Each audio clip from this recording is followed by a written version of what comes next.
اچھا، ایک لمحے کے لیے مان لیجئے کہ کوئی ایسی صورتحال پیش ہو گئی کہ جہاں پر بجز طلاق کے کوئی راستہ نہیں ہے، طلاق دینی ہی ہے، تو اب قرآن میں جو اللہ نے فرمایا وہ کیا ہے؟ فَإِمْسَاكٌ بِمَعْرُوفٍ او تسریح بِإِحْسَان، یا تو زوجہ کو اپنے پاس روک لینا ہے معروف طریقے سے، جائز طریقے سے، اور اس پر ظلم نہیں کرنا، او تسریح، یا اسے چھوڑ دینا ہے، کس طرح؟ بِإِحْسَان، احسان کے ساتھ۔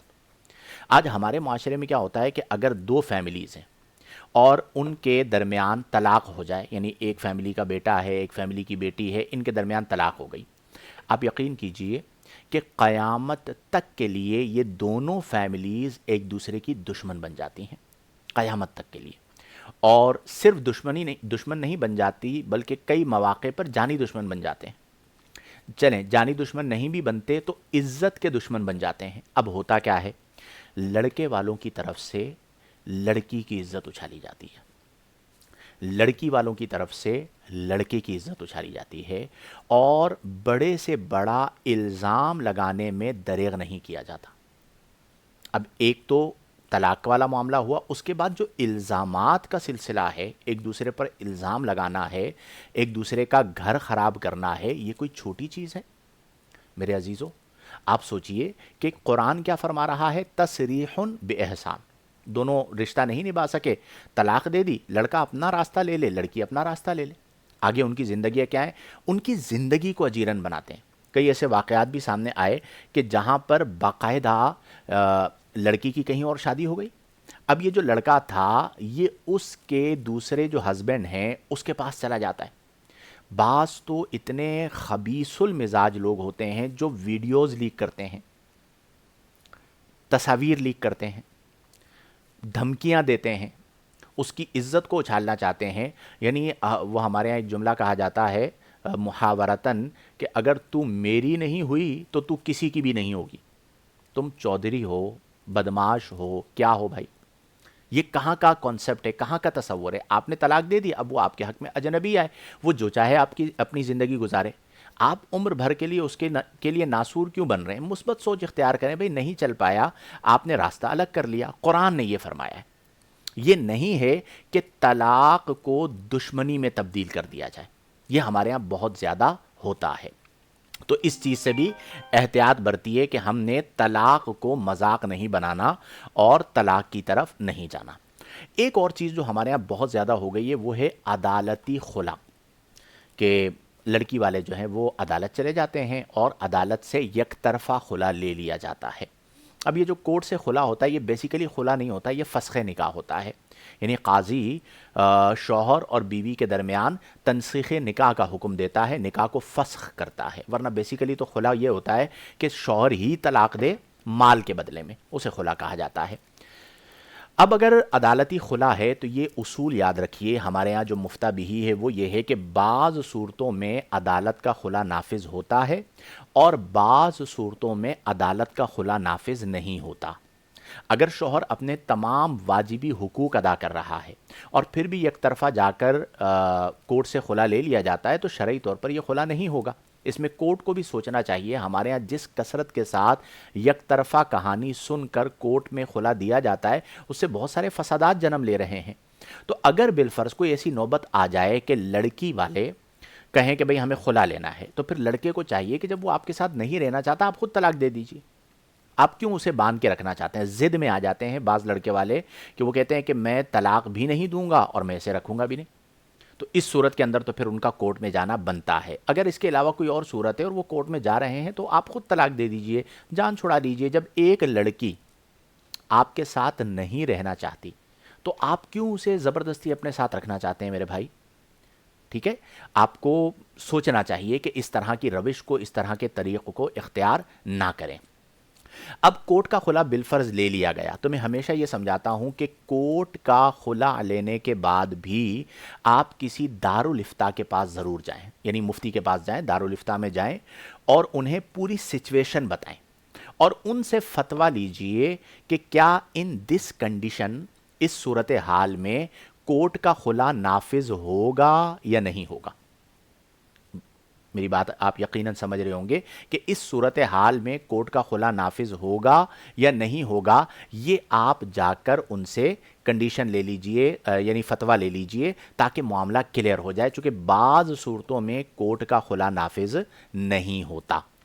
آخری بات، پھر ہم آپ کے سوالات کے جوابات شامل کرتے ہیں کہ جو خاندان کے بڑے ہیں انہیں بھی چاہیے کہ ان کی ترجیح یہ ہونی چاہیے کہ ہم نے گھر کو بسانا ہے، ہم نے گھر کو اجاڑنا نہیں ہے۔ بعض اوقات جن لوگوں کو بیچ میں ڈالا جاتا ہے نا کہ جی آپ فیصلہ کروائیں، تو وہ بھی طلاق ہی کی طرف چلے جاتے ہیں۔ جس حد تک ممکن ہو لڑکے کو سمجھائیں، لڑکی کو سمجھائیں، ان کے ماں باپ کو سمجھائیں اور طلاق سے اپنے آپ کو بچائیں، اپنی فیملی کو بچائیں۔ آپ جانتے ہیں ہمارے معاشرے میں اگرچہ مطلقہ ہونا عیب نہیں ہے، لیکن ہمارے معاشرے میں اسے عیب سمجھا جاتا ہے۔ جب رشتہ لیا جاتا ہے نا، پوچھا جاتا ہے کنواری ہے یا مطلقہ ہے یا بیوہ ہے، ٹھیک ہے؟ فرسٹ نمبر پر کنواری ہونا، سیکنڈ پہ مطلقہ یا بیوہ ہونا آتا ہے، ٹھیک ہے؟ اس کے بعد زندگی مشکل ہو جاتی ہے۔ تو آخری حد تک کوشش کریں کہ ہم نے گھر کو چلانا ہے، رشتوں کو نبھانا ہے، طلاق کی طرف نہیں جانا۔ اور اس کے ساتھ ایک بات اور سمجھ لیجئے کہ جو ماں باپ ہیں وہ اپنے بچے یا بچی کی طلاق نہ کروائیں۔ بعض اوقات کیا ہوتا ہے، بچی بہت اچھی ہوتی ہے اور اس کی شوہر کے ساتھ بن بھی رہی ہوتی ہے، ساس کے ساتھ نہیں بنتی۔ اب ساس اس کو کہتی ہے میں تجھے طلاق دلواؤں گی، اور وہ اپنے بیٹے کو مجبور کر دیتی ہے کہ تم اسے طلاق دو۔ اور کئی ایسے کیسز ہیں میرے پاس کہ جہاں پر امی کے کہنے پہ بیٹے نے طلاق دے دی، بچی کی زندگی برباد کر دی۔ اس کا کیا قصور تھا؟ ٹھیک ہے، وہ اگر بدتمیز تھی بھی، آپ کی والدہ کے ساتھ بدتمیزی کرتی بھی تھی، کیا اس کا یہ مطلب ہے کہ آپ اس کی زندگی برباد کر دیں جو سب کچھ چھوڑ کر آپ کے لیے آئی تھی؟ تو اس معاملے میں بڑوں کو چاہیے کہ وہ اپنی بچی کی زندگی برباد نہ کریں۔ کئی جگہوں پر ایسا ہوتا ہے، لڑکی والوں میں یعنی لڑکی کے جو پیرنٹس ہیں وہ مالی طور پر بہت مضبوط مستحکم ہوتے ہیں، تو ان کا آشیرواد ہوتا ہے بچی کے ساتھ، تو وہ کہتے ہیں یہ صحیح نہیں چل رہا، طلاق لے لو۔ اب وہ طلاق تک نوبت پہنچ جاتی ہے اور گھر برباد ہو جاتے ہیں۔ تو اس لیے میرے پیارے عزیزو، کوشش یہ کریں کہ ہم نے اپنی زندگی سے طلاق کو نکالنا ہے۔ جب رشتہ ہو گیا ہے تو ہم نے اس رشتے کو نبھانا ہے، ہم نے اس رشتے کو چلانا ہے۔ اس کے علاوہ اور کوئی چارہ نہیں ہے۔ ہر ایک میں خوبیاں بھی ہوتی ہیں اور خامیاں بھی ہوتی ہیں۔ ایسا نہیں ہے کہ آپ کہیں کہ میں کسی کو قبول کر رہا ہوں تو میں صرف خوبیوں میں قبول کروں گا، خامیوں میں قبول نہیں کروں گا، ایسا نہیں۔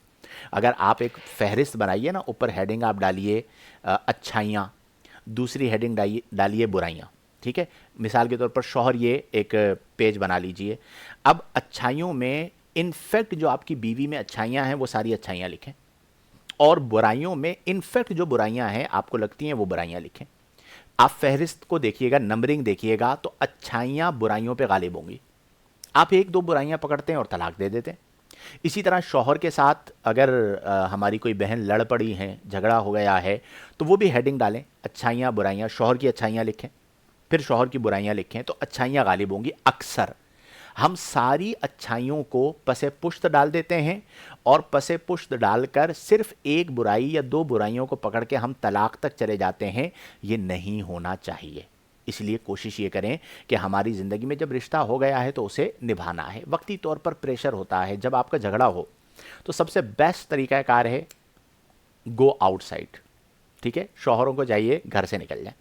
یہ جو عورتوں کی طرح لڑنا شروع کر دیتے ہیں نا، ترکی بترکی جواب دیتے ہیں، یہ غلط چیز ہے۔ اور اس میں بہنوں سے بھی ایک گزارش کروں گا، اگر ہماری بہنیں عمل کر لیں، ضدی جو عورت ہوتی ہے اس کا گھر بہت مشکل سے بستا ہے۔ جو مزاجن ضدی ہو، بات بات پر ضد کرتی ہو، بات بات پر لڑتی ہو، اور ایک ہوتا ہے بات کا بتنگڑ بنانا، اللہ کی پناہ۔ اگر کسی بہن کا یہ مزاج بن جائے کہ وہ بات کا بتنگڑ بنانے والی ہوں، تو شوہر جو ہے وہ کہیں کا بھی نہیں رہتا، نہ گھر کا رہتا ہے نہ باہر کا رہتا ہے۔ تو اس لیے کوشش یہ کریں کہ ہم نے اپنی طاقت کے مطابق ان رشتوں کو نبھانا ہے، رشتوں کو چلانا ہے، اور جس کے ساتھ رشتہ ہو گیا ہے اب اس کے ساتھ زندگی گزاریں۔ البتہ رشتہ ہونے یعنی نکاح ہونے سے پہلے آپ انویسٹیگیشن کر لیں، تحقیق کر لیں ہر اعتبار سے، مضبوط بنیادوں پر۔ میں نے اس پر ایک پورا پروگرام کیا تھا کہ نکاح کے لیے مرد و عورت میں کن چیزوں کو دیکھا جانا چاہیے، اور ہم کیا دیکھتے ہیں وہ آپ سن لیجئے گا، تاکہ بعد میں پشیمانی نہ ہو، پریشانی نہ ہو کہ یہ میں نے کیا کر دیا۔ اور سب سے امپورٹنٹ بات یہ ہے کہ نکاح میں کوئی بھی دھوکہ دہی نہیں ہونی چاہیے۔ لڑکی والے جو ہیں لڑکے والوں کو بتا دیں، لڑکے والے جو ہیں لڑکی والوں کو بتا دیں، یہ چیزیں چھپ نہیں سکتی، ٹھیک ہے نا۔ ہمارے ہاں کیا ہوتا ہے کہ مصنوعی چیزیں کی جاتی ہیں، جھوٹ بولا جاتا ہے، جب اس کے بعد نکاح ہوتا ہے تو پتہ چلتا ہے کہ جی بتایا یہ گیا تھا اور ہوا یہ ہے۔ اب جب وہ کہانی پتہ چلتی ہے تو بندہ، وہ اردو میں کہتے ہیں تپ جاتا ہے کہ بھئی یہ کیا کیا، اور اس کے بعد گھر برباد ہو جاتا ہے۔ تو دھوکہ دہی جو ہے اسلام میں مذموم ہے، اس رشتے کے اندر خاص طور پر دھوکہ دہی سے اپنے آپ کو بچائیے۔